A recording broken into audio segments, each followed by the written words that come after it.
E vamos seguir então mais um pouco, né, dando seguimento ao nosso evento, ao nosso simpósio.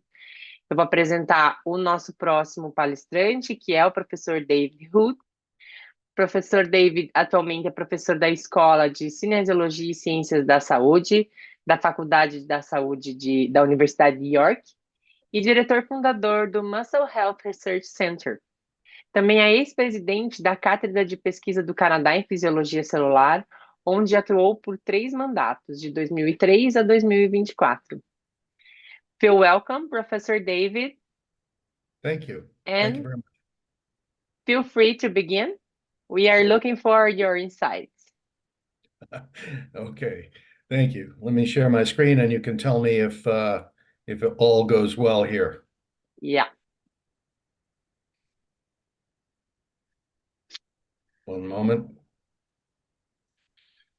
How is that? good. Yeah, Good? is everything okay? Yeah, everything is good. Everything is good. Everything is good. Shall I begin then? Yeah. Okay. Uh, it is a pleasure to be here, and I appreciate very much the invitation to speak to you today at this fourth International Symposium on Immunometabolism and Exercise. I've never had the privilege of being in Sao Paulo, but I have been to Brazil before, twice to Rio, and it's a beautiful country. So a pleasure for me to speak today on. I tailored my talk based on the outline that I saw, and I did notice that there isn't a lot of information provided today on skeletal muscle, so I'll tell you a little bit about skeletal muscle, and in particular, the effects of age. I'm going to see if I can find the pointer, and that will help me. There we go. And I'm going to talk about exercise, aging muscle, mitochondrial dysfunction, and at the end of my talk, I have some exciting new data on the inflammasome and inflammasome activation in aging muscle and the role of exercise. So I hope that that will be informative for you. I'm from the Muscle Health Research Center, as was mentioned, and we have the biggest muscle health research group in Canada. I'm at York University, and please note that I am Canadian. I like to advertise that these days. And in the Muscle Health Research Center is the biggest of its kind in North America, I believe. So anyway, I developed that a few years ago, and it's working very well. Let's begin by talking about the plasticity of muscle with respect to mitochondria. And I'm sure that this audience needs no familiarity with this. Mitochondria exhibit plasticity, right? So here's muscle fiber under normal healthy conditions, but with very regular exercise, endurance exercise, typically mitochondrial content goes up, as you can see. And with age and disuse, we see the opposite trend, right? We see muscle fiber atrophy. We see a loss of mitochondria. That happens with disuse, like immobilization, as you can see here. It also happens with age. And of course, the recommendation is that, you should rehabilitate when you get out of this immobilized condition, do some exercise and restore muscle health through some exercise. And that applies also to folks who are aging as well. And this is a particular interest to me as I get older myself, but also because it happens to everyone, right? Everyone gets older, unless there's a premature death of any kind, but most people get older and their mitochondrial content goes down and exhibits dysfunction, as I'll show you. So the problem with exercise is that we're not very active as a population. This is true in Canada, and it's true also in Brazil, I understand. I looked this up knowing that I was coming here to Sao Paulo to talk. I noticed that Brazil statistics, almost 60% of the population is inactive, and that's very close to what we have in Canada. It's about the same. Only 40% of the population is active enough to say that they participate regularly. And of course, exercise is the mode that we use to improve muscle health And so we need to educate the population, convince the population that doing some exercise is good for you, and the underlying reasons for it, actually, right?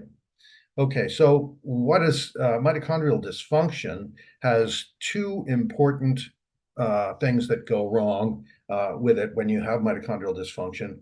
First of all, you get a functional decline in cardiorespiratory fitness. And everybody knows this. This is established for a long time. As you get older, your mitochondria become less functional. They produce less ATP. They produce reactive oxygen species. And they're heavily involved in the extraction of oxygen, aren't they? So that impacts the VO2 max, cardiorespiratory fitness, and we know that that declines with age. Now, it's important because cardiorespiratory fitness is closely related to your longevity. So the more fit you are, the longer you're going to live. So it makes good sense to maintain good quality mitochondria and therefore a high cardiorespiratory fitness. You can change this at any time of your life and improve that, take it up to a higher level if you do some regular exercise, improve your mitochondrial content and your cardiovascular system, and therefore will probably live longer. The other thing that happens with mitochondrial dysfunction is that it's a very strong causative reason for sarcopenia. Here's a cross-section of muscle in a young person, cross-section of muscle imaged in an older person. This, of course, doesn't look like the same good quality muscle, does it?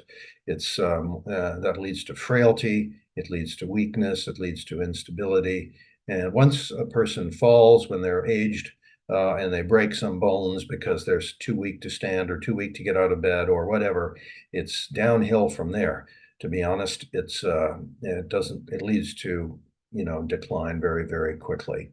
So mitochondria are important to think about because of these two reasons. One is maintaining cardiorespiratory fitness and maintaining muscle mass with age.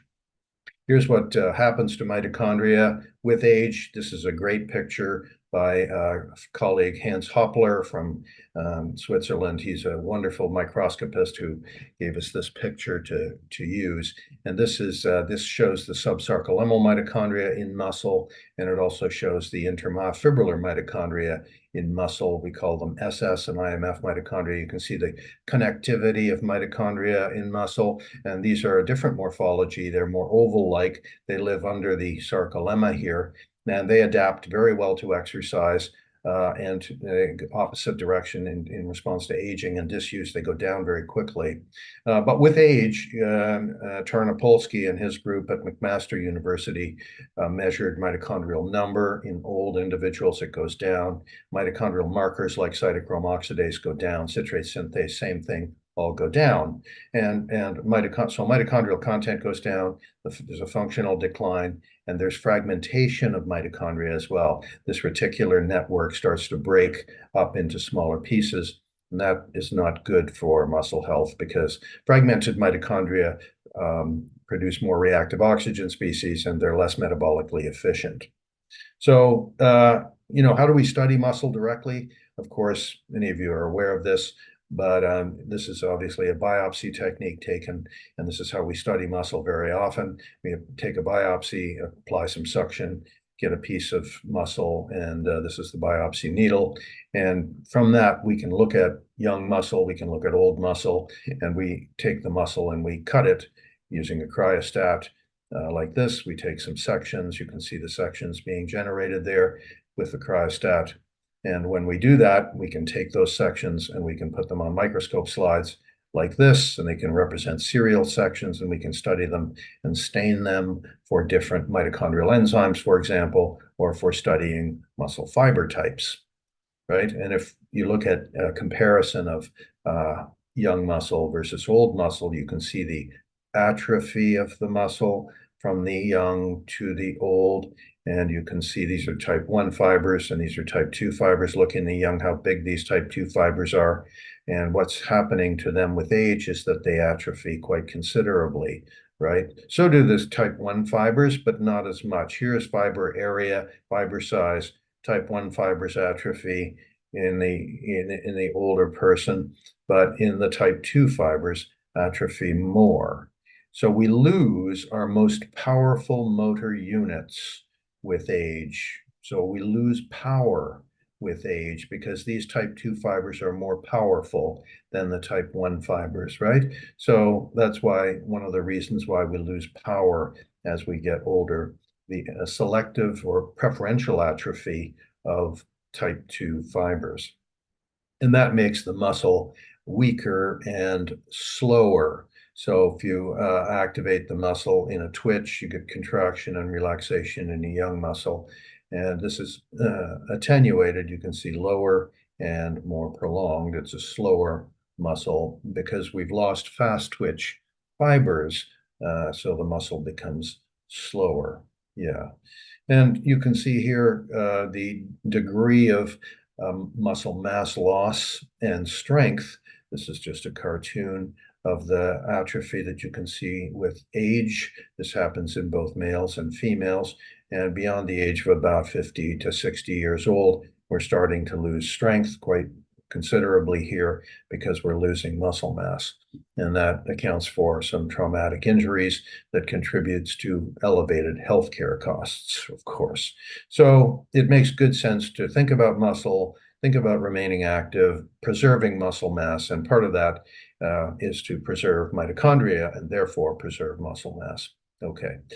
So we have studied this aging process for quite a long time now, and we've used animal models by and large. Occasionally we get some samples from our colleagues, human muscle samples, but I want to make a case for you that this animal model is a pretty good model for human aging. This is the famous Fisher 344 brown Norway rat that we compare at a young adult stage of 6 months with a senescent animal at 35 to 36 months.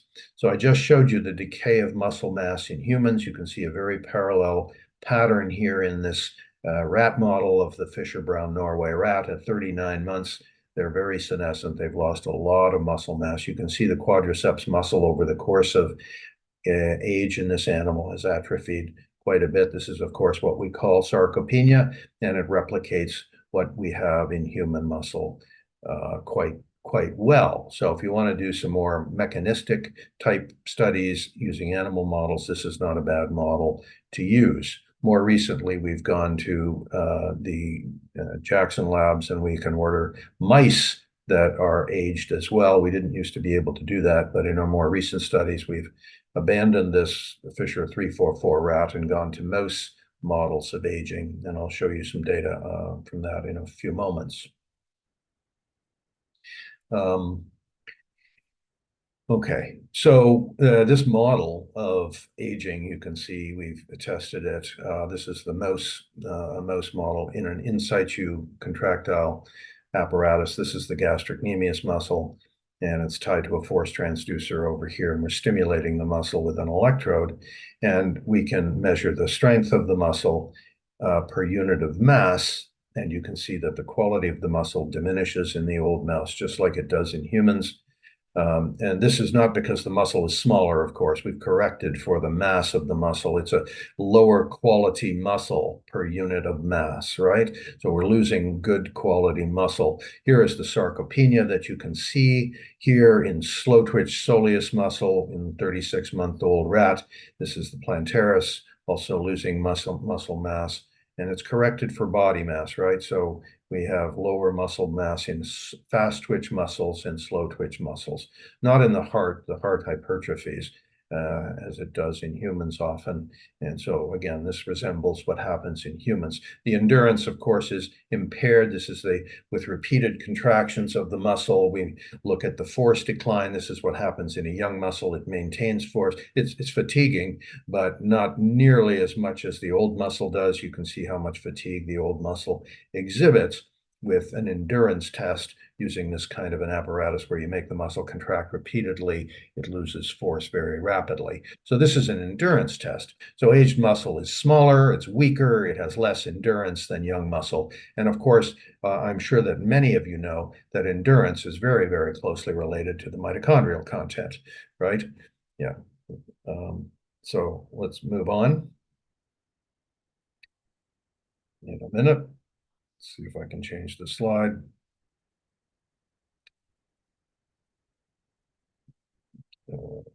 Just a moment.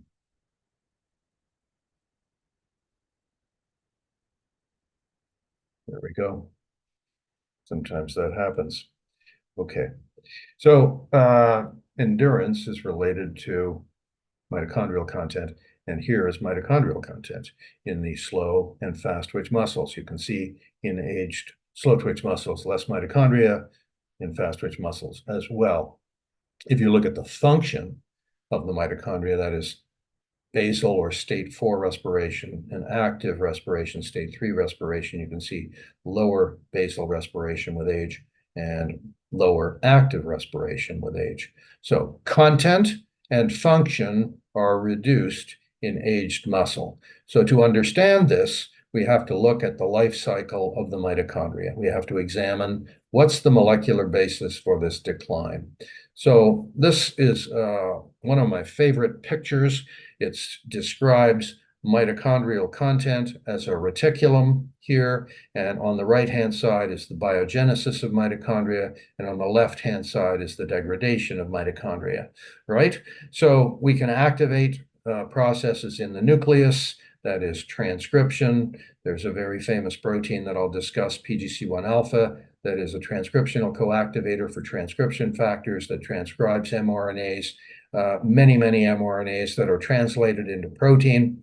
The proteins are then imported in a very sophisticated transport mechanism in mitochondria, and that helps to expand the mitochondrial network. There's about 1,200 proteins that enter the mitochondria via this route. And then we take these mitochondria, we can fuse them together. There are fusion proteins that are important to help join mitochondria to make that elongated reticulum. And that leads to our steady state mitochondrial content, right?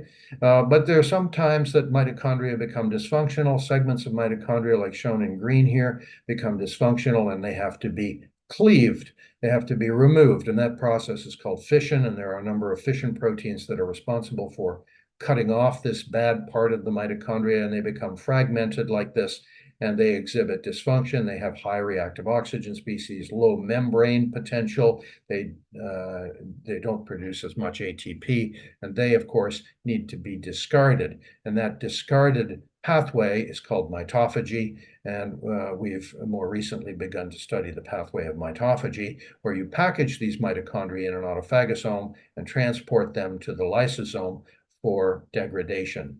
So all of these things, this is called turnover, right? Or the life cycle. So we've got synthesis and degradation, and the balance of those two things will give you the steady state mitochondrial content that we're discussing. So I've just talked about item number 2 here, which is the steady state content of mitochondria with age. We know that it's reduced. We know that the function is reduced. And I'm going to spend some time talking about what happens to the synthesis part, speaking about PGC1.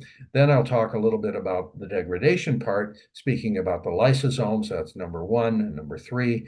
And I'll end our discussion today talking about what happens with these dysfunctional mitochondria in terms of activating the innate inflammatory response that probably you're all most interested in hearing about. We have some exciting new data that I'll tell you about as we come in a few more minutes.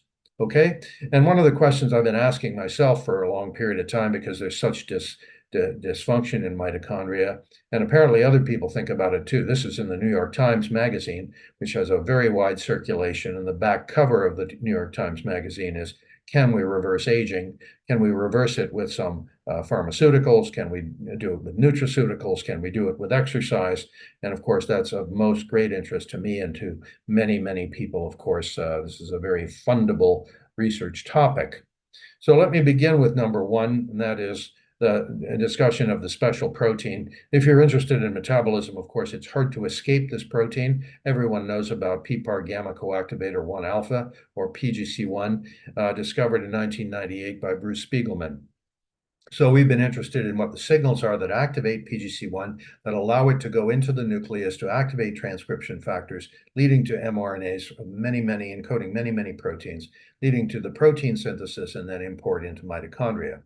Right, so we know, and I'm sure that you probably do too, that when you overexpress PGC1 all alone, without exercise at all, without an exercise intervention, you can change a mouse model from looking like this to looking like this. So this redness is more mitochondria, more cytochromes. Cytochromes contain heme. Heme is a red pigment, and we have more cytochromes and more heme in this, and more mitochondria, of course, in this animal model that's a transgenic for PGC1. They exhibit higher VO2 maxes, they exhibit higher enhanced lipid metabolism and improved endurance.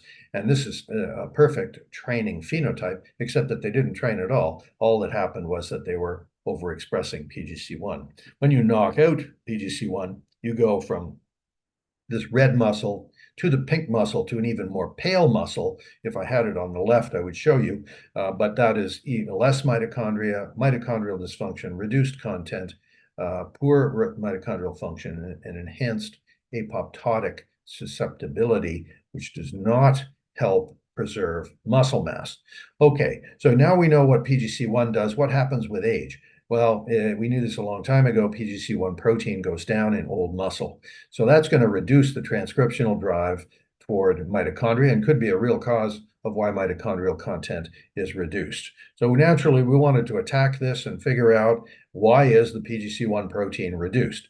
So we looked at the pathway. What is the mechanism involved in the decrease in PGC1 protein in aged muscle?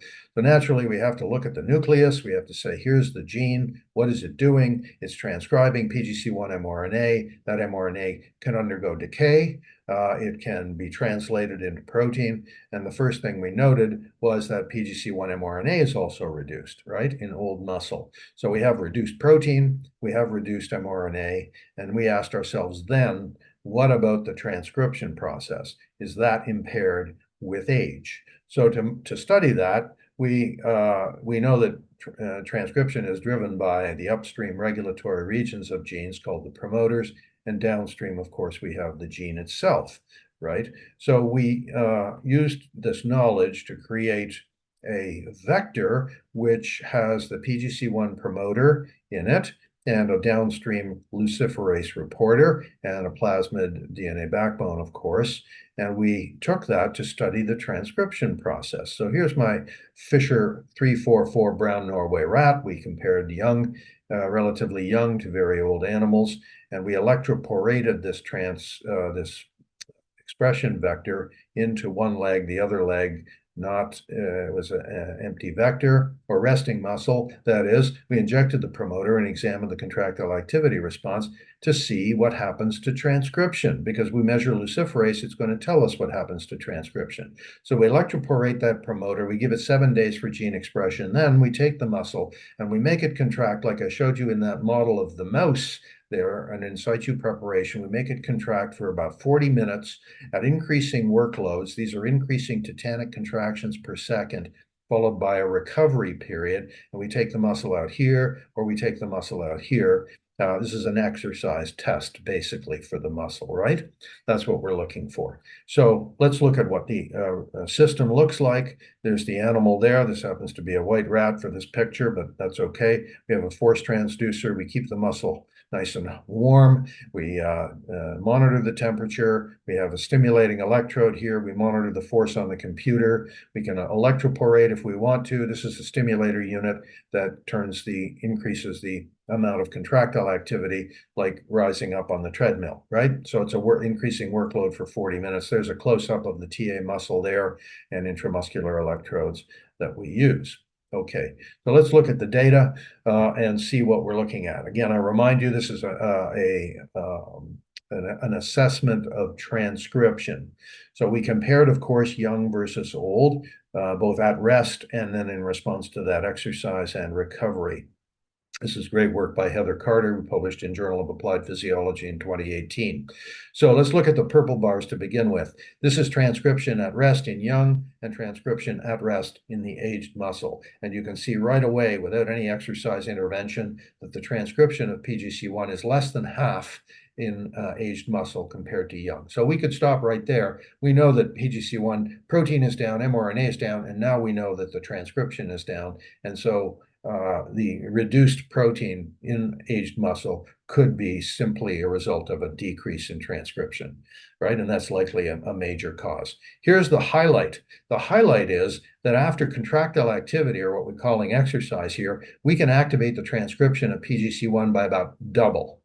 in a young muscle. And the good part, also, we can increase it by about double or more in the old animal to the same level as a young resting muscle is. So this is a rescue for sure with an acute exercise bout. So every time you go out and exercise, do some acute bout of exercise, you're activating the transcription. No matter how old you are, you're activating the transcription of PGC1, right? And that's going to be translated into protein, and that protein will,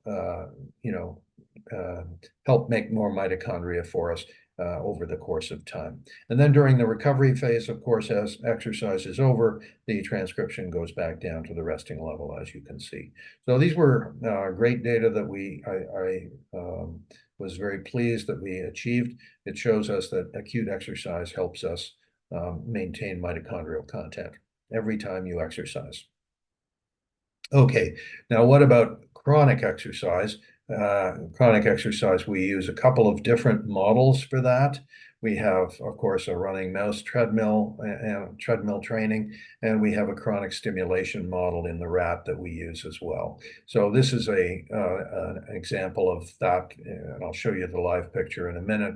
This is where we have a stimulator on the back of the animal. We implant some electrodes, some wires under the skin, and the electrodes activate the perineal nerve, which activates the TA muscle and the EDL muscle. We make that muscle contract, and we do that for 3 hours a day for about 7 days, sometimes a few days longer, but we give 21 hours of recovery in between. And this is done on one leg only. The other leg is the control muscle. So we don't need another animal that's not exercised. We have one leg that's trained and the other leg that is not trained, right?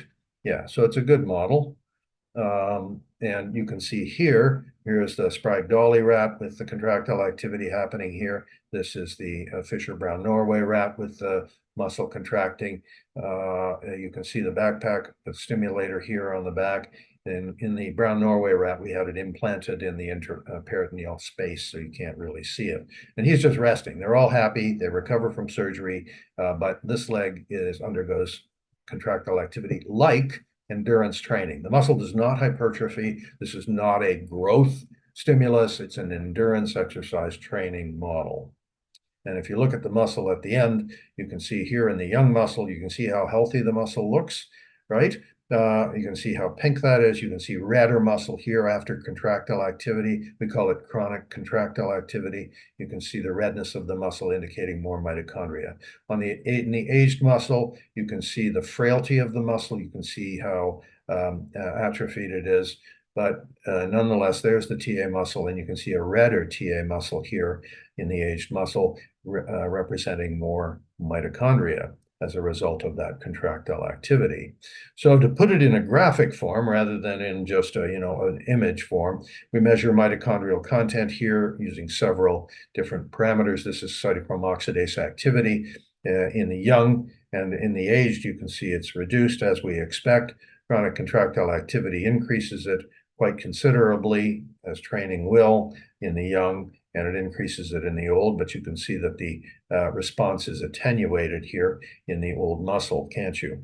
Yeah, it responds, of course, and but it's an attenuated response in this case. We can do this histochemically. This is SDH staining, complex 2 of the mitochondrion. You can see control muscle is pale and more blue over here, representing more mitochondria. In the aged muscle, it's lower than in the young control, but can be elevated by chronic contractile activity.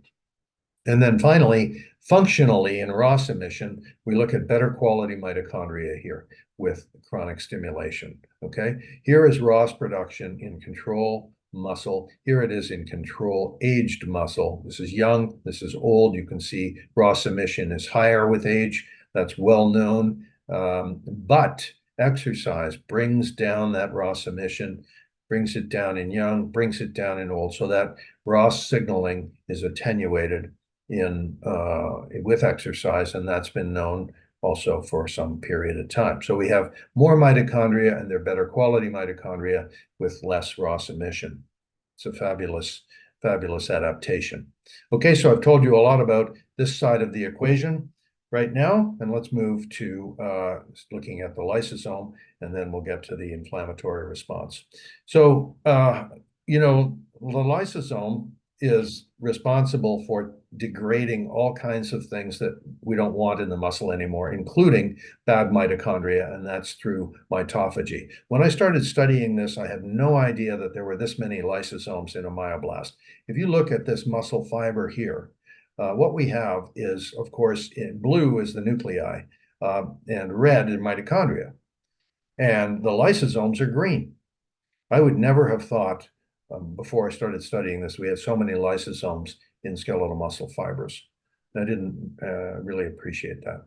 In this picture, I was looking at the dynamics of it in a myoblast, but we'll just leave that and look at what exercise does to the lysosome. So again, we use that chronic stimulation model. Yoo-Ho Kim, who's now a faculty member in the United States in Massachusetts, did this work as a postdoc. He did this chronic stimulation model. We looked at all kinds of lysosomal markers, not mitochondrial this time, but lysosomal ones, also just in response to that chronic stimulation. And you can see a couple of them here.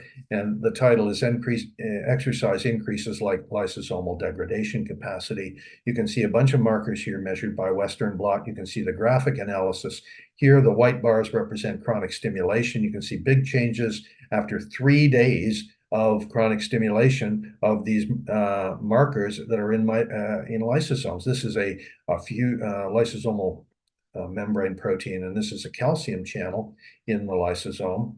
And you can see a list of them here. But look at 3 days of contractile activity. Look at the intensity of the blots here that Yoo-Ho generated compared to control. By 3 days, it's already elevated in terms of the regulator of lysosomes called TFEB and its downstream targets mucolipin, cathepsin D, and LAMP. So the possibility is that this increase in lysosome increases degradation capacity. And if we had a lysosomal dysfunction with age, then this could actually represent some real therapy to aging muscle.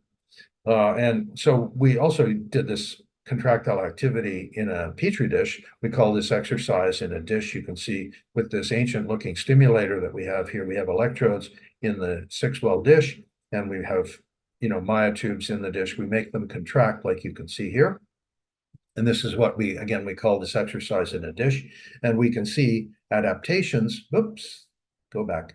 We can see adaptations in those myotubes in terms of lysosomes as well, right? So,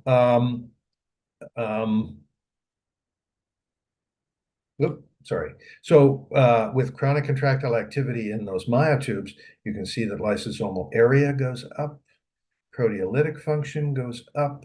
We measure that with a dye called DQBSA, which fluoresces green when when the lysosomes are functioning. So the more green you see, the blue is the nuclei, the more green you see, the more functional lysosomes you have, and that function goes up. And we measure the cleavage of lysosomal enzymes, cathepsin B cleavage, it goes up. You can see the precursor and the mature form. There's less of the precursor, it's more converted to the mature form. So the activity of that cathepsin B cleavage is enhanced. So we have more lysosomes in with chronic exercise. They have better function. We measure it in cells, we measure it in animals, and just have to escape this again and to switch the slide. And these are data that we just collected, and I got these data last week. So we took untrained animals and trained animals, and we trained them for 6 weeks on a running wheel, and we isolated lysosomes. Nobody's ever done that before from muscle. So we have a pure lysosomal isolation. We measure 2 things, cathepsin assay and acid phosphatase assay. That's what we've done so far. And the training enhances cathepsin and acid phosphatase activity.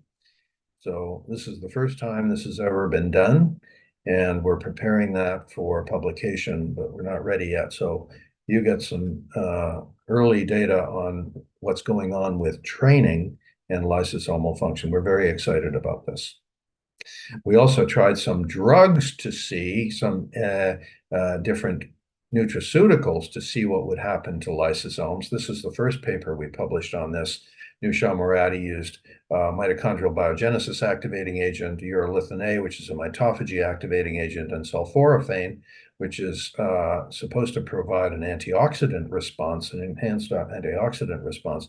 And we looked at what happened to mitochondria.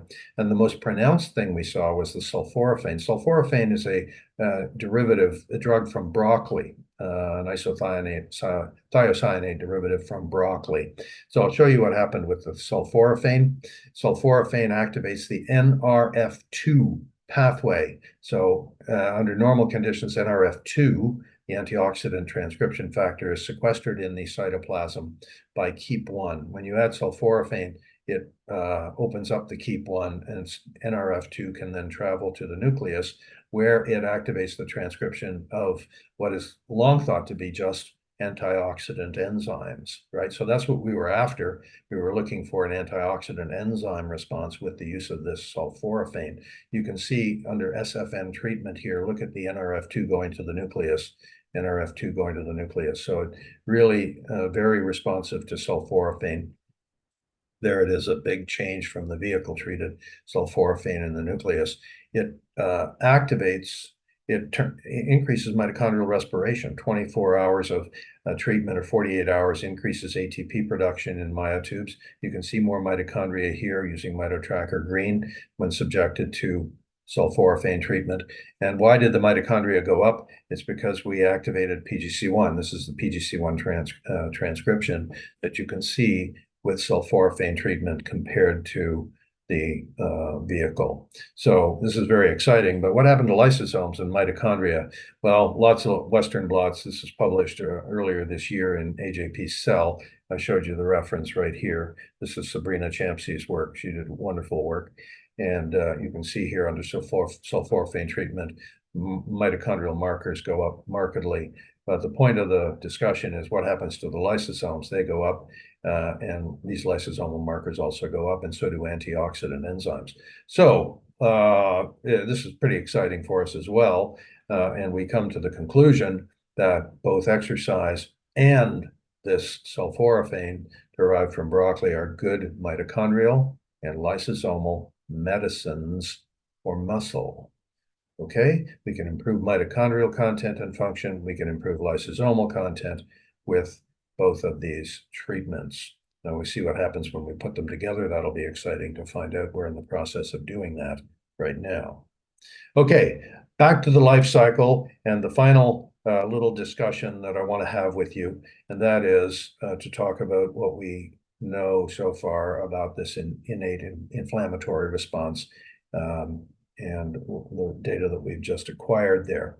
And this was done by Priyanka Kimraj, who's a master's student now going to medical school, and she did some wonderful work on this pathway. So the questions we asked were, if mitochondrial dysfunction occurs with age, and I've shown you that indeed it does, and that occurs also with muscle disuse, how does this affect the innate immune signaling system, leading to inflammatory signals? So this became interesting because we have a lot of evidence of mitochondrial dysfunction, both with disuse and with age. And we wanted to know, of course, can exercise attenuate this? So the pathway we studied is this pathway that is in the muscle, and it leads to assembly of the NLRP3 inflammasome. And there are a number of ways of assembling this NLRP3 inflammasome. But of interest to us is what happens when we have dysfunctional mitochondria that produce a lot of reactive oxygen species and that also release mitochondrial DNA into the cytoplasm and activate pathways, including cGAS and STING, ultimately leading to the activation of NF-kappa B, and in the nucleus, driving the expression of pro-inflammatory proteins like IL-1 beta and the NLRP3 protein itself. So we know that dysfunctional mitochondria do that. We know there's also other pathways that activate this, but we were interested in what happens with the mitochondrially derived pathway. So we looked at components of this NLRP3 inflammasome and the downstream effects of it, including the activation of caspase-1 and the conversion of pro-IL-1 beta to IL-1 beta and the conversion of gasdermin D to its active form that leads to the opening of a channel in the membrane and can promote pyroptosis and the release of these pro-inflammatory cytokines into the medium, right? So this is a form of cell death, pyroptosis, that I'm sure you know about, that can be driven by this pathway. We will ask the question, of course, what does aging do? What does denervation do to this? And how can endurance training affect that? So let's look first at what the muscle, well, here's the experimental design that we used. Two models. One was denervation to induce muscle disuse. And what we do with our little mouse is we sham operate the left side and we cut the nerve on the right side. So we have denervation on the right and sham operated on the left. And this lasts for 7 days of denervation surgery, and then we take the muscle out. Right. The other model that we have is a young versus old mouse model, and we could just compare young versus old, but we didn't do that. We took some and we trained them, and we had some that were untrained and some that were trained, and we did that on a running wheel for 6 weeks, and we compared also the young and the old, trained and untrained. And when we took the muscle out at the end, we did some Western blotting, as you'll see. We did some PCR analyses. We did some ELISA testing for IL-1 beta. We did some respiration measurements as well. I'll show you some of those data just now. So looking first at the denervation, what happens to mitochondrial content and quality. When you denervate the muscle, of course, you lose muscle mass big time, right? This is the degree of atrophy. This is shown, this is a little bit longer than 7 days in the picture, so you see more marked atrophy of the TA and more marked atrophy of the EDL, but you're losing muscle mass, no question about it. And then if you look at mitochondrial markers, some of the markers that we have in the electron transport chain, we measured many of them. This is cytochrome oxidase subunit 4, which is part of complex 4, shown here. We also measured others. That's why the picture is here. But anyway, this is a decline in COX-4 subunit. You can see the Western blot here, denervated versus control. It goes down when corrected for loading, right?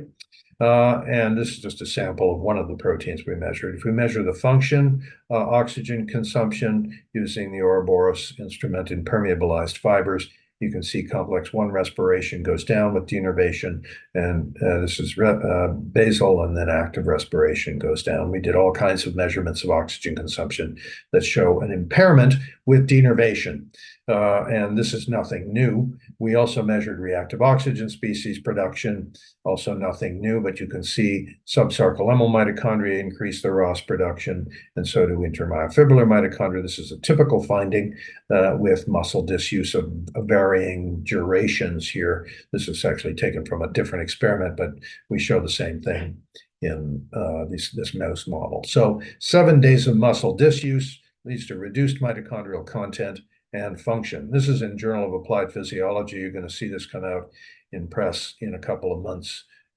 It's just been accepted. So what happens to the inflammasome activation and the pathway? We're looking at NF-kappa B, we're looking at NLRP3, procaspase-1, gasdermin, IL-1 beta with denervation. It's pretty pronounced. There's just no question about it.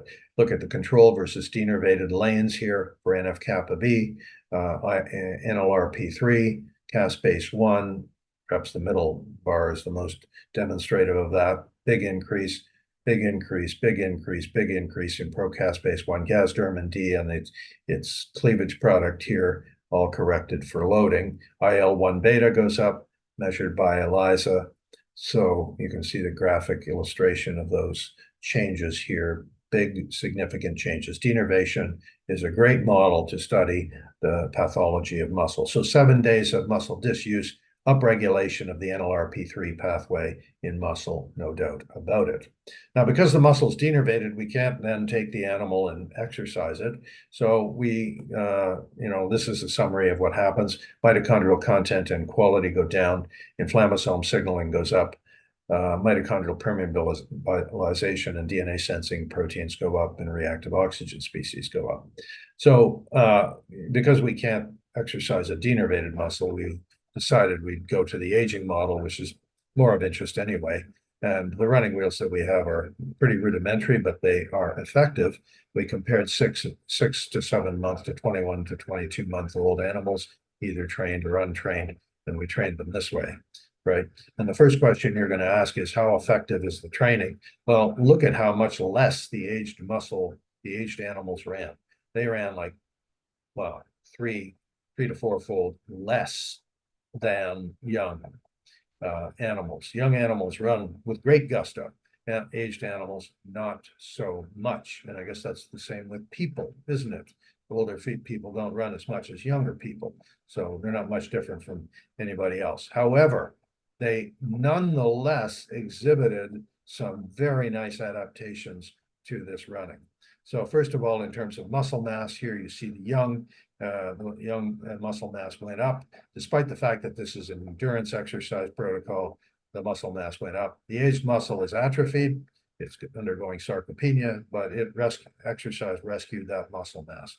Endurance, of course, improved in the young animals and in the aged animals because of the training, and that's largely because of a change in respiration. You can see here increased mitochondrial respiration in the trained animals in blue compared to the untrained. That's in the young group. Same thing happened with age. You can see we improved mitochondrial respiration in the aged animals. Okay, now, let's get to the NLRP3 inflammasome and the pathway that I just talked about. Okay, so here are the proteins in question: NLRP3, caspase, procaspase, gasdermin, gasdermin D, gasdermin N. All right, and this is just a sample, and the graphic is below. Let's look at the blot for a second. Look at procaspase 1. This is young, untrained. This is old, untrained. Look at the difference. Gasdermin N, young, old. Gasdermin D, young, old. NLRP3, young and old. But look, and that's reflected by the red arrow here, up, up, up. But look what happens when you take those old animals and train them. Down. Okay? Down, down, down. Remarkable. Remarkable attenuation of this pathway with training. We've got a very high inflammatory pathway here in aged, untrained muscle, and we have reversed that with training. And the adaptations take place regardless of how much they ran. They ran quite a bit less. So the fold distance, the fold change in these proteins, the attenuation per unit of distance is shown here. It's a significant adaptation even per unit of endurance training that they did. So despite the lower running distance, aged muscle exhibited a larger attenuation of NLRP3 signaling. So exercise reduces inflammatory signaling with age. We're very happy with that result. And it's not over. We looked at accessory pathways. We looked at BAX and BAC. BAX protein, BAX mediates permeability transition pore opening and releases cytochrome C, and also releases mitochondrial DNA. And that mitochondrial DNA activates cGAS and STING and NF-kappa B. You can see with age, BAX is elevated, training attenuates it. STING is elevated, training attenuates it. Same pattern. And the mitochondrial DNA that goes out into the cytoplasm from mitochondria goes up with age and is brought down by training. So we're keeping it inside the mitochondria in there. So to summarize that, and in my second last slide, we used these two models to investigate inflammasome signaling with disuse and with age and exercise. And you can see the summary with denervation, mitochondrial content goes down. Same thing with age. Mitochondrial function is particularly impaired with denervation, not so much with age in this particular study, but the inflammasome components all went up with denervation and age. DNA sensing and apoptotic pathways went up with age and denervation, and exercise served to attenuate the decline, improve the function, and reduce the inflammasome and DNA sensing pathways in the aged muscle. So it's the inflammasome complex is, in its activity, is directly related to mitochondrial function. So if you can improve it, then you can reduce inflammatory pathway. So just to summarize what I've said, and this is my last slide other than to give credit to my people here, we've looked at this pathway and the impact on steady state mitochondria, the signaling to PGC1, the mitophagy pathway and lysosomes, and the inflammatory pathway. And what we can say is that regular exercise improves PGC1 action, leading to more mitochondria. It increases mitochondrial function in part through PGC1. Exercise training increases lysosomal capacity to help us get rid of bad mitochondria, and it attenuates inflammasome signaling in muscle to maintain a healthier muscle environment. So you just give credit to the people that did the work. In particular, Sabrina was in charge of the sulforaphane, and Nusha and Anastasia were in charge of the training of the muscle. And Priyanka is not shown in the picture, but she did the work on the training and the aging that I just showed you about. And I'm supported by a variety of funding agencies, and I'm very grateful for them. And I'm grateful for your attention. And if possible, if we can do it, I would be pleased to answer some questions if you want. So thank you for your listening.